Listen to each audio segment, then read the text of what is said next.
राजेंद्र गुड़ा ने है भाटी कार्ड खेला। अब देखिए राजस्थान की बात की जाए तो झुंझुनू सीट पर जिस तरह मुकाबला त्रिकोणीय सीट फंसी हुई थी और वहां झुंझुनू के अंदर ऐसा लग रहा था पहले कि यहाँ कांग्रेस और राजेंद्र गुड़ा के बीच में कड़ा मुकाबला है और बीजेपी तीसरे नंबर पर यह है। परंतु जैसे चुनाव नजदीक आ रहे हैं तो मुकाबले के अंदर बीजेपी और राजेंद्र गुड़ा है वो आते हुए नजर आ रहे हैं। कांग्रेस पार्टी की बात की जाए तो ओला परिवार का जो दबदबा था लंबे समय से वो अब झुंझुनू सीट पर खत्म होता हुआ नजर आ रहा है। अब देखिए राजेंद्र गुड़ा की बात की जाए तो उदयपुर वाटी से आकर झुंझुनू के अंदर बीजेपी और कांग्रेस को कड़ी टक्कर दे रहे। अगर राजेंद्र गुड़ा की बात की जाए तो जो अटैक कर रहे हैं वो बीजेपी के बजाय कांग्रेस के ऊपर ज्यादा करते हुए नजर आ रहे हैं।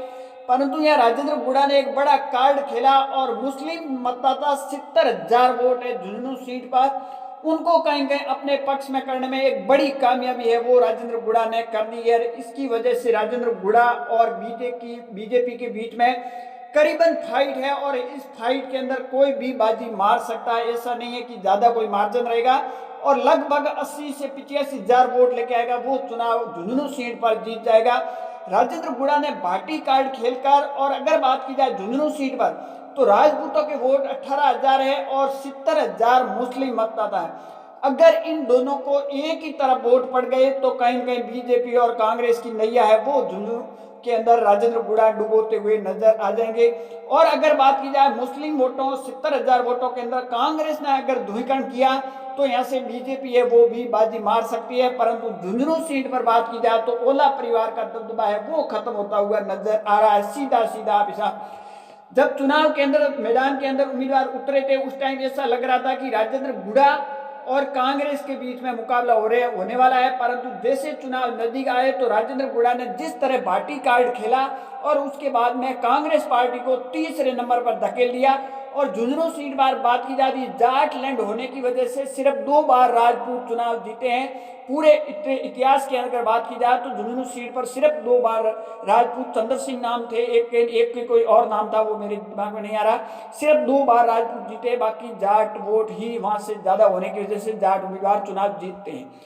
परंतु यहाँ इस बार समीकरण है कि 2 और प्लस इस बार क्या तीसरी बार राजपूत चेहरा झुंझुनू सीट पर जीतने जा रहा है, ये एक बड़ी बात है। अगर मुस्लिम वोटों की बात की जाए तो मुस्लिम वोट कांग्रेस से इस वजह नाराज हो गए कि वो कांग्रेस से लंबे समय से टिकट मांग रहे थे और कांग्रेस ने टिकट देने का पिछले चुनाव के अंदर आश्वासन दिया था कि अगली बार आपको टिकट देंगे। इस बार टिकट नहीं देने की वजह से मुस्लिम समाज की एक महापंचायत हुई और उस महापंचायत ने ये फैसला लिया कि राजेंद्र गुड़ा निर्दलीय के पक्ष में जाएंगे और कांग्रेस को बड़ा सबक सिखाएंगे। अब राजेंद्र गुड़ा के लिए इस बार उनकी पत्नी भी चुनाव मैदान में उतर गई है। देखिए पत्नी ने भी जिस तरह चुनाव प्रचार किया उसमें भी कहीं कहीं राजेंद्र गुड़ा को एक बड़ा सपोर्ट है वो देखने को भी मिला। और अगर बात की जाए तो राजेंद्र गुड़ा की पत्नी पहली बार चुनाव मैदान में नहीं उतरी है। पिछली बार की अगर बात की जाए तो उनकी पत्नी पिछली बार भी चुनाव मैदान में उतरी थी और राजेंद्र गुड़ा के लिए समर्थन किए, सपोर्ट की थी, वोट मांगे थे।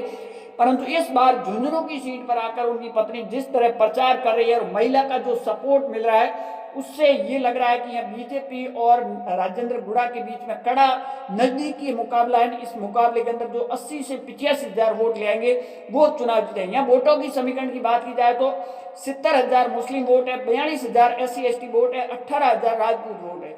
अगर इन तीनों वोटों को अगर राजेंद्र गुड़ा की तरफ जाते हैं तो राजेंद्र गुड़ा यहाँ बीजेपी को शिकस्त दे सकते हैं। परंतु यहाँ बात की जाए अगर कांग्रेस के वोटों के अंदर सॉरी मुस्लिम वोटों के अंदर कांग्रेस की तरह ध्रुवीकरण करती है और एक और निर्दलीय 82 प्रत्याशी है वो भी चुनाव मैदान के अंदर यहाँ उतरे हुए हैं। तो अब सबसे बड़ी बात है ओला परिवार जो लंबे समय से अगर झुंझुनू सीट पर जो दबदबा कायम रखने के